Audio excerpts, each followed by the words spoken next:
Corona کی تیسری لہر بھی ہمارے سامنے اب موجود ہے، اور یہ بھی حقیقت ہے،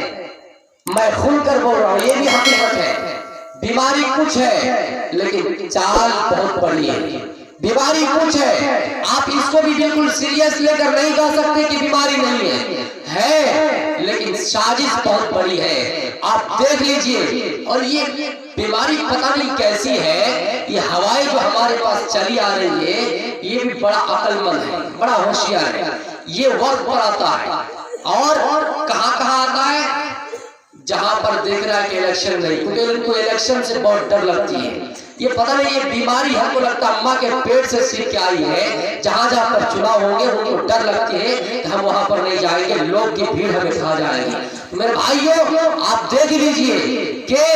ابھی پابندی بہار میں کتنی نائٹ کرفیو لگا دیے گئے، اور پھر دیکھیے گا آگے کا انشاءاللہ کہ دن میں بھی پروگرام، دن میں بھی ڈے کرفیو لگیں گے،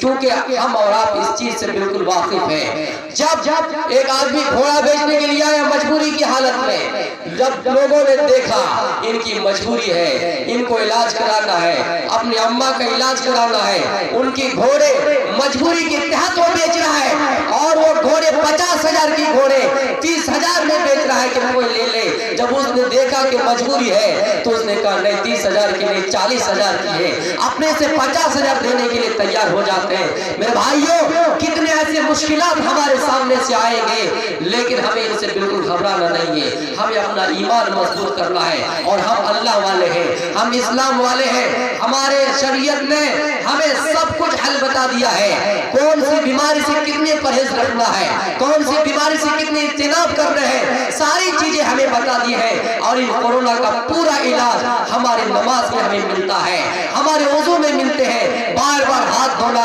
جب ہم 5 بار دن میں اور رات میں نماز پڑھیں گے تو 5 گنا 3 ہم 15 بار ہاتھ دھوئیں گے، اور ناک میں پانی چڑھائیں گے۔ میرے بھائیوں کلّا کریں گے، اس سے بڑھ کر اور علاج کیا ہو سکتا ہے؟ جب بھی ہم کوئی بات کرتے ہیں تو ہم اسلام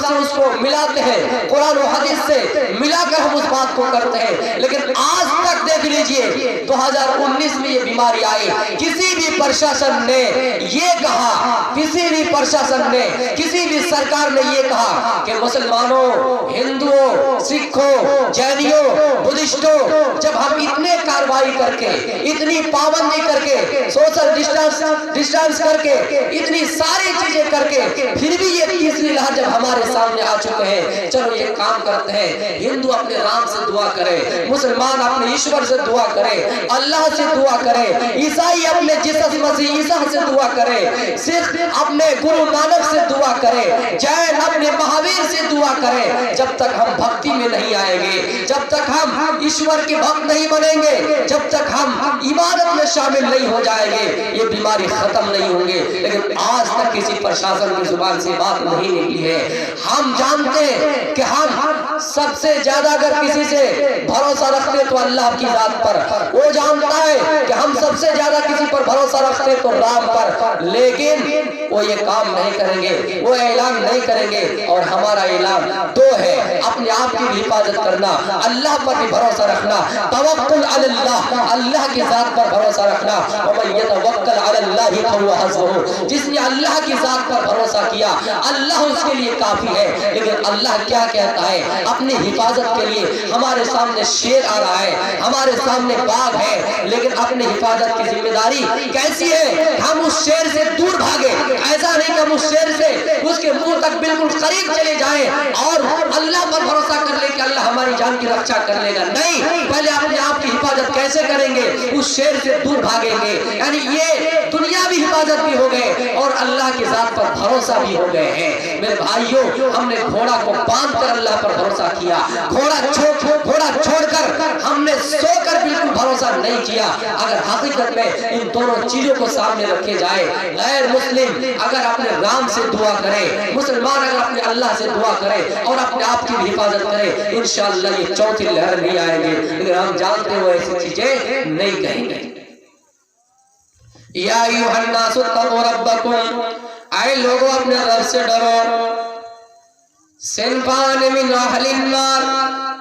جہنم کے 2 گروہ ایسے ہیں، لم اراہم قوم ما هم سیار کاذناب البقر، جن کے پاس حکومت، جن کے پاس پرشاسن، جن کے پاس طاقت، جن کے پاس پاور ہوں گے اور وہ اپنے پاور کا غلط یوز کریں گے، دوڑا دوڑا کر ماریں گے۔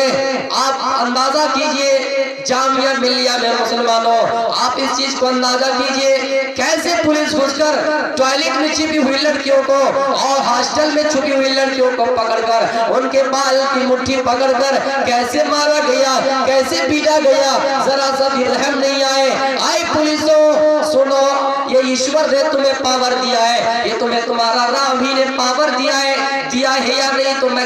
اس کی زبان سے کہا یہ مجھے معلوم ہے، لیکن ہاں تمہاری کتاب کے انوسار تمہارے مطابق رام نے تمہیں پاور دیا ہے، لیکن یہ تمہیں آزماتا ہے، یہ آزماتا ہے کہ یہ پاور تمہارا زیادہ دن ٹکنے والا نہیں ہے، یہ طاقت تمہارا زیادہ دن تک ٹکنے والی نہیں ہے۔ تم نے بے قصور اور ان اسٹوڈنٹوں کو مارا اور ان کے بال پکڑ ان کو ٹوائلٹ میں چھپی ہوئی لڑکیوں کو پکڑ کر مارنا شروع کیا، ان کو طرح طرح کے پیٹے، ان پر آنسو گیس چھوڑے، لیکن ایک بات یاد رکھنا،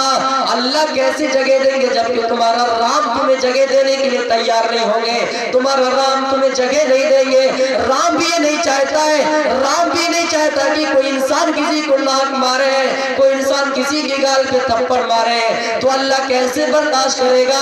آئے پولیس والوں، ہاں پھر یہ لاک ڈاؤن تمہارے سامنے چلا رہا ہے، تم کتنے ایسے لوگوں کو ڈنڈے چلاؤ گے، کتنے ایسے لوگوں کو مارو گے جس کو مارنے کا ادھیکار تمہیں نہیں ہے، جن کا حق یہ نہیں بنتا ہے کہ تم ان کو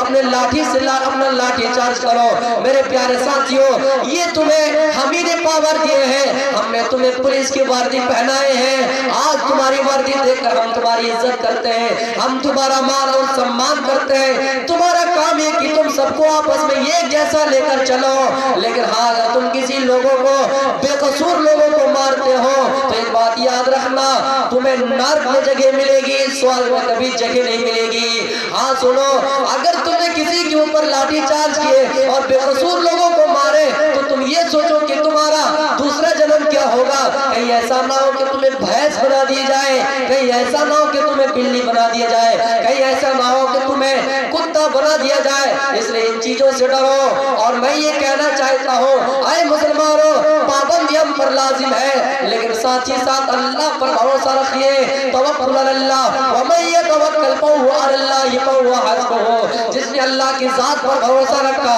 اللہ اس کے لیے کافی ہے۔ کوئی گائیڈ لائن، اس دنیا کی گائیڈ لائن کوئی اہمیت نہیں رکھتے ہیں، ہاں اللہ تعالیٰ نے، اللہ کے نبی نے حدیث میں سارے علاج تمہارے لیے بتلا دیے ہیں، کس کے لیے کتنی دوری ہے، کس کے لیے کیسا کتنا کیا کرنا ہے، یہ ساری چیزیں اسلام نے تمہیں حل کر دیا ہے۔ اس لیے ہمیں بالکل ہی گھبرانے کی ضرورت نہیں ہے اور اپنا ایمان مضبوط کرنا ہے، اور ان باطل غیر لائنوں پر ہمیں عمل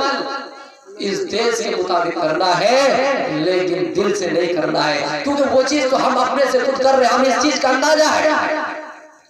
جتنی چیزیں آج چیخ چیخ کر امیتابھ بچن بولے ہیں، سب چیز ہم کر رہے ہیں۔ میرے بھائیوں،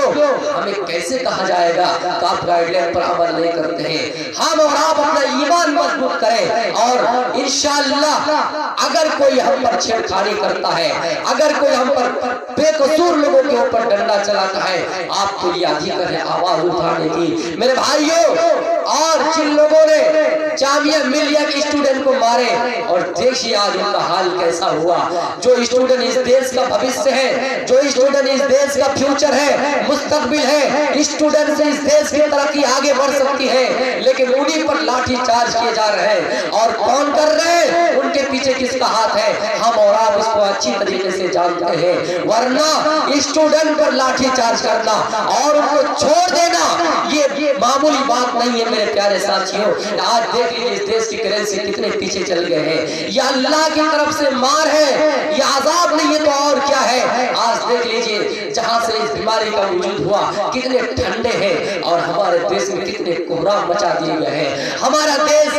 کی کرنسی کہاں سے کہاں پہنچ گئی ہے، ایک انسان کے اوپر کتنی ذمہ داری عائد ہو گئی ہے، ایک انسان کے اوپر کتنے قرض عائد ہو گئے ہیں۔ بہرحال بدگمانی نہیں رکھنا چاہیے، ہمیشہ اچھے گمان، حسن ظن رکھنا چاہیے، اور اللہ سے دعا کرنا چاہیے، اے اللہ یہ جو بیماری ہمارے بھارت کے اندر ہے، ان کو حقیقت میں اللہ ختم کر دے. یہ اللہ ہمارے ملک کو اپنے حفظ و امان میں رکھ. اے اللہ ہم سب کی حفاظت کر. اور اگر کوئی بھیڑیا ان سے غلط فائدہ اٹھا رہی ہے, کوئی پرشاسن ان سے اگر غلط فائدہ اٹھا رہی ہے, ان کو ان کے مقصد میں کبھی کامیاب ہونے بالکل ہی مت دینا. یہ عذاب اللہ کی طرف سے آئے ہیں, چاہے امتحان ہو یا عذاب. ہم انسان ہیں, ہم مسلمان ہیں, ہمارے پاس ہر طرح کا جواب ہے, ہمارے پاس ہر طرح کے موڑ ہے. اللہ ہمیں ہر طرح سے آزماتا ہے, کبھی عذاب دے کر آزماتا ہے, کبھی امتحان دے کر آزماتا ہے. ہو سکتا ہے یہ ہمارے لیے امتحان ہو. صحابہ کو بھی اللہ کے نبی نے, اللہ تعالیٰ نے